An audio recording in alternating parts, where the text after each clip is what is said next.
शहर में होने वाले सभी इल्लीगल कामों को 4 गैंग्स में बांटा गया है। उन सभी 4 गैंग्स के हेड इस कमरे में मौजूद हैं। रानी औरत है लेकिन मर्दों से 2 कदम आगे।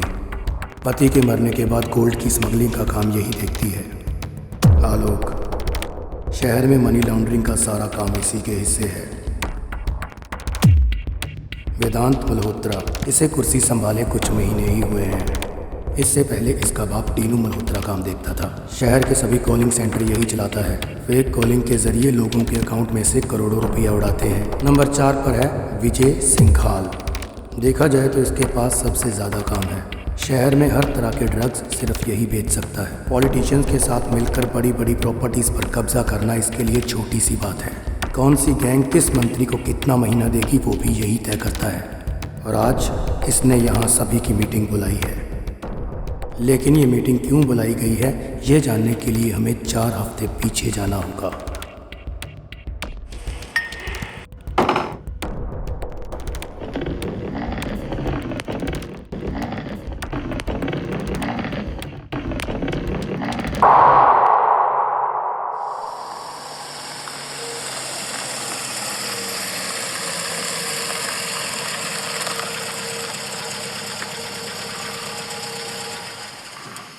क्या गाड़ी क्यों रोक दी?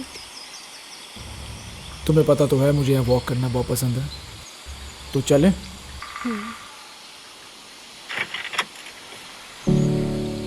4 साल हो गए हम एक साथ, लेकिन तुम वैसे के वैसे हो, ना जाने कब बड़े होगे। बच्चा समझने की भूल मत करना। अब तो पापा भी मुझे समझदार समझने लगे हैं। हर रोज़ बिजनेस की बातें शेयर करते हैं मेरे साथ। यू नो, वो मुझे अब बिजनेस में इन्वॉल्व करना चाहते हैं। अच्छा, तो अब तुम अपने पापा की नज़र में बड़े हो गए हो।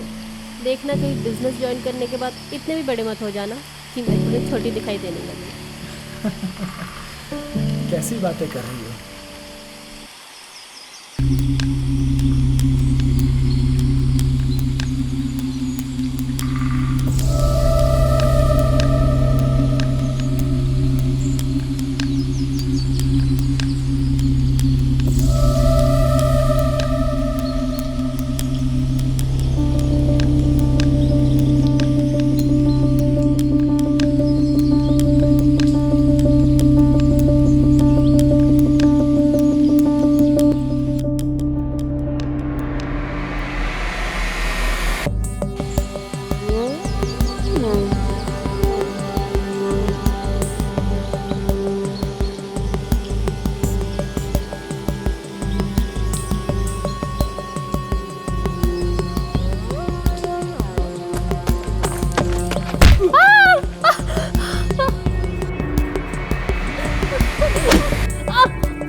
क्या धीरज भाई, क्या किए?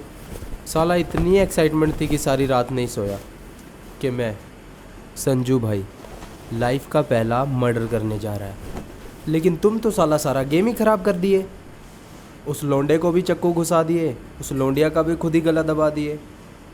देख संजू, ये मैटर बहुत सीरियस था कि जिसका हमने मर्डर किया है ना, बहुत बड़े आदमी का बेटा था वो। अगर थोड़ी भी गड़बड़ होती, हम तो गए थे काम से।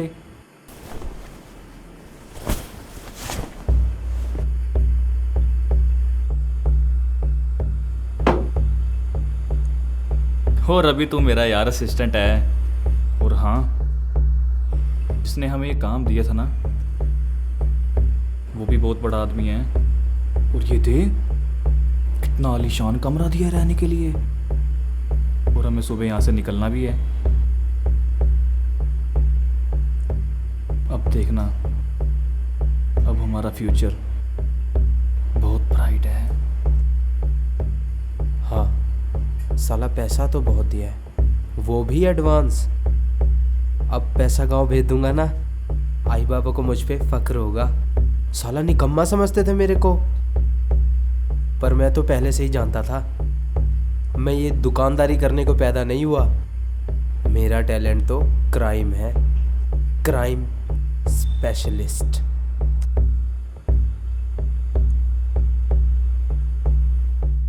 मैं भी अब बिंदिया से शादी कर लूँगा। उसका बाप पैसा मांगा था ना, साले के मुंह पे पैसा मारूंगा। हरामी साला।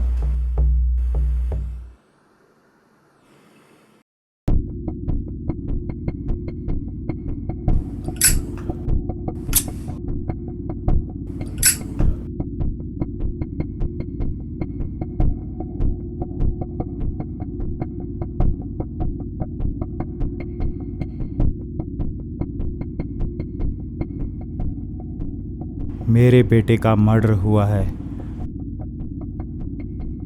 किसी की भी इतनी हिम्मत नहीं कि कोई विजय सिंघाल के बेटे को हाथ लगाए, लेकिन जिसने भी यह हिम्मत की है उसका हश्र बहुत बुरा होगा।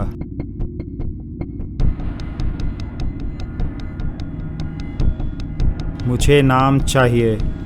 विजय भाई जतिन मेरा भी बेटा था। इन्हीं हाथों से उसे खिलाया है मैंने। अगर मेरे या मेरे गैंग में से किसी का भी नाम आता है तो ये ले, मार दे गोली, अभी गोली मार दे। वाह आलोक भाई वाह, खुद का पल्लू झाड़ दिया और शक की सुई हमारी ओर कर दी। इतने सालों से हम लोग अपना अपना काम देख रहे हैं, कोई लफड़ा नहीं, तो आज अचानक ऐसा क्यों ही होगा? क्या कहता है रे वेदांत? सिंघाल साहब, मर्डर सिर्फ जतिन का नहीं हुआ है,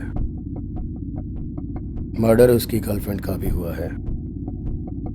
ये भी तो हो सकता है कि ये लव ट्रायंगल हो। इम्पॉसिबल। मेरा बेटा उस लड़की के साथ पिछले 4 साल से था। अगर उस लड़की के ऊपर किसी का भी साया होता तो जतिन कब का उसे खत्म कर देता। तो ये काम किसी पुलिस ऑफिसर या पॉलिटिशियन का भी तो हो सकता है। वो लोग अक्सर ऐसे मर्डर प्लान करते रहते हैं। सभी पॉलिटिशियंस के साथ हमारी अच्छी जमती है, चाहे रूलिंग पार्टी हो या फिर ओपोजिशन। सबको अपनी आंखें और मुंह बंद रखने की कीमत समय पर मिलती है। ये पॉलिटिशियंस के नाम पर मुझे बहकाने की कोशिश मत करो। मैं बस इतना जानता हूँ। आप तो सीधा सीधा हमसे नाम मांग रहे हैं, जैसे आप ये तय कर चुके हैं कि कत्ल हम में से ही किसी एक ने किया है।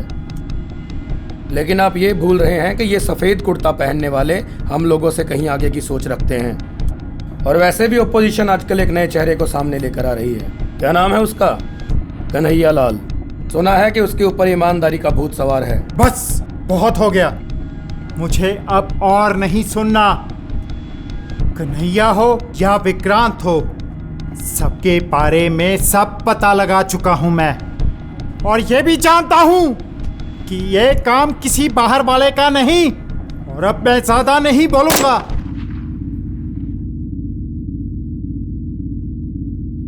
धोखा। Guards, shoot him.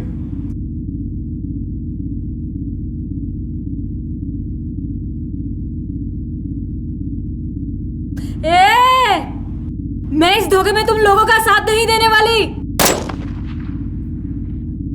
धोखा? आज से 30 साल पहले जब काम को बांटा गया तो शहर का 50% काम तुमने रख लिया और बाकी का 50% 3 हिस्सों में बांट दिया। ये कहां की ईमानदारी है?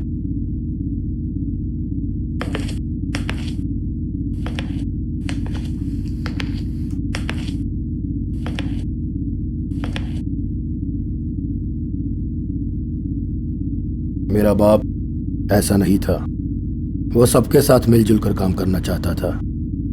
लेकिन मैंने गद्दी संभालते ही सोच लिया था कि अब ये नहीं चलेगा। मार दे गोली।